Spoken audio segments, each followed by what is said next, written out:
What's your favorite baseball memory in New Orleans?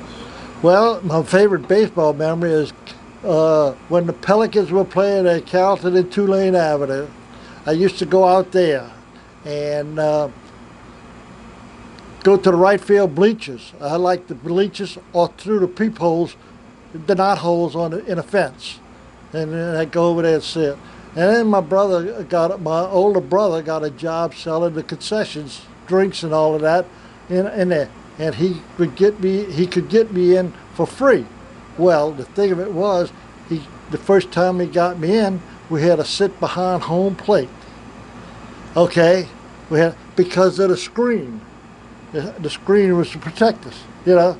I said, no, I'm not going to stay here. I'll come in and pay my few pennies to get into the game because I could go out in the right field bleachers, and that's where I stayed, you know, because I could get in free. It didn't make any difference. I paid it. It cost me 7 cents to get on the bus, you know, so it didn't make that much difference. But over here, I was on the fire department from 1961 to 93, 31 and a third years. And so this was all woods at that time. And with the trains out here, the hobos would ride the trains and they'd get off here. And then in the wintertime, they'd sit around and build their fires when it got cold, and then when they wanted to leave, they would leave, okay, and then they would leave the fires burning, and then we'd catch the woods on fire. Then eventually, people started using this as this wooded area for used tires. They stacked them up, so when the fires got out of hand with the tires. And then, like I said, my first station was right here, over here by Clearview, you know, and we were up in the woods constantly because the hobos were taking and getting back on a train, and we had the fires to deal with all that time. But my oldest brother was the first fire chief of the Elmere Volunteer Fire Company, and I was just knee high to a grasshopper at the time. But I was part of the volunteer fire department as a junior firefighter, you know, and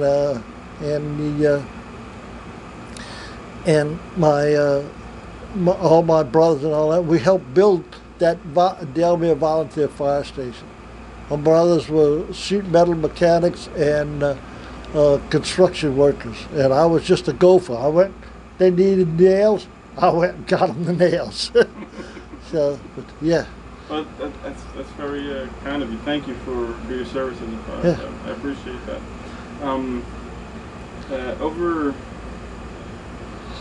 With your experience, how would you describe New Orleans in one word? Years ago, it was dynamite, because I'd like I said, I'd spend the 7 cents or whatever it was to go to the baseball stadium and go to Canal Street. They didn't have any shopping malls out back those days. Mama would take us up to see the Mr. Bingle, and that on Canal Street all the time, every year. And then we went shopping, and then they had a I forget the name of the store. I think it was Maison Blanche Annex, but we'd go over there, and my mama shopped there so much that we got special treatment. They knew, everybody knew us over there. So as a kid, we went out there. We went to the Sanger Theater all the time. Sanger in the Orpheum. We go to the theaters over there. We go see the shows. Right now, I'm a little leery about going because of what's all going on in there, you know.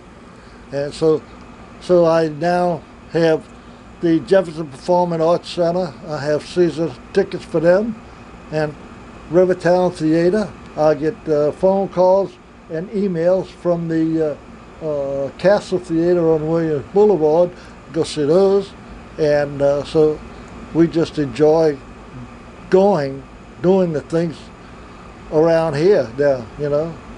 We just thoroughly enjoy it. I enjoy life. I'm going to be 80 years old this year. Wow. In November, and I just enjoy it. I regardless of whatever. And then I was here when they started, when they opened the stadium. I've been here, and I went to the inaugural AAA World Series in 1998 in Las Vegas, Nevada, with the New Orleans Zephyrs, and I was had a good time, and I have a foul ball from there. Nice. So and I still have it in my cabinet. I collect foul balls, you know. I used to, but I'm starting to slack off. Day before yesterday I caught a foul ball, and when I saw the foul ball, it looked like it was just out the bag. It didn't have, when it came up in the second deck, you know, because when I came here, I was in 123, about 5 rows up, you know, and a foul ball, a man and his 2 grandsons, I'm going to call them, was at the other end of the row. They got up and went to the concession stands, you know, the concourse, and a foul ball came and hit their seats. They would not have been able to get out the way. The 2 boys were small, you know, and I said, wait, I'm not going to stick around here. So I moved up to the 223, and I surveyed the area, you know, and I said, okay, if I go up to the row 5, the last seat, I can go right that way in case there's nobody here. I can try and get a foul ball either way, and so I've been enjoying that ever since. I've got so many foul balls that I buy the cases, the little plastic cases, and I put the baseballs in there. I make notes of when I get them, and it tells me who they are, because when I get them autographed, you can't read their names. But so I got this little picture of a baseball that I put on the side of it, with an address label with the name and the date and the time I caught it, and with the name of the player that I got it from. I had a player taken. He was with us for years, and then he went on to another team, and then he came back to play against us, and he saw me.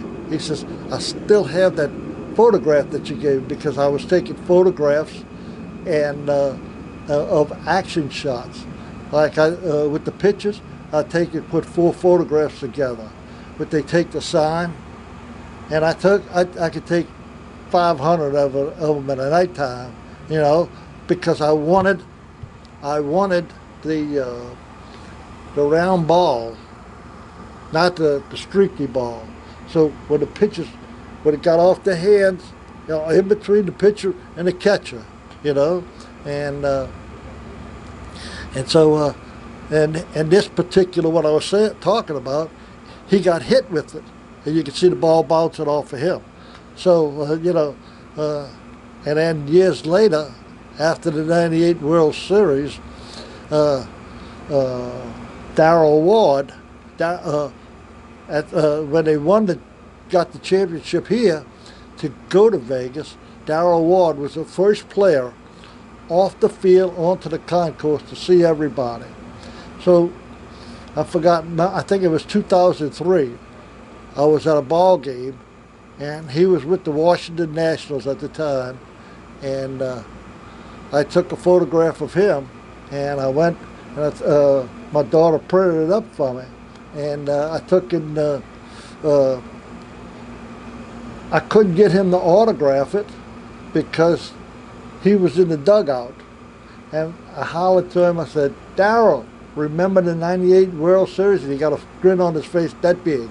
He can remember it, you know. So it was it's been a lot of fun ever since they opened this stadium here, and like I said, with the theater over there, you know, and the baseball here, because I had heard that there were years ago when they opened this area, they were going to try and get a monorail to go here, and this would be in the area at the right field, between the stadium and a Saints place. They were going to put a stop there, and this would be a parking area for the monorail, you know, but it never happened. But yeah, that's what. You have any questions that I might be able to answer? But well, just one question. With your 80 years of experience in the city of New Orleans, you know, this year we're celebrating New Orleans' 300-year anniversary. Right. How do you imagine New Orleans will be like after another 100 years? How do I imagine it? Well, I think it's going to be a whole lot bigger, and you know, and more. If people would stop and just do things, you know, and talk. Look, I went to New York after 9/11. 100 days later, state of Louisiana had a fire truck delivered. We delivered a fire truck up there. 100 days later, and they said the people in New York were nosy, not, you know, snobby. I said, I didn't see that. I told them hello, and we talked. You talk to them, they talk to you. It depends on the people, you know, how you feel about doing things. If you want to be a snob, you're going to be a snob. But if you want to be friendly, and it's like, my neighbor has a sign outside of her door, you know. It says, be fearless, love everyone, you know. Just love everybody and just enjoy life. Because the good Lord is going to tell you when you're gone. So don't say, oh, I'm going to pass away tomorrow. No, don't even think about it. Don't think just because the TV people say it's going to rain tomorrow. Hey, I can do anything I want. If I don't have to go outside in the rain, I don't. I sit in the house. So I watch television. Look, when I first retired, I would stay up all night and watch television all night long, you know. And when I first started, you know, it shut down at 12 o'clock. Now it's all night long, you know. It was all night. So I'd watch the movies and all of that kind of stuff during the night. And then now, my sleeping hours are 2 to 10. So I'm up. I watch television and I play word find books. I do word find books, you know, while I'm watching television.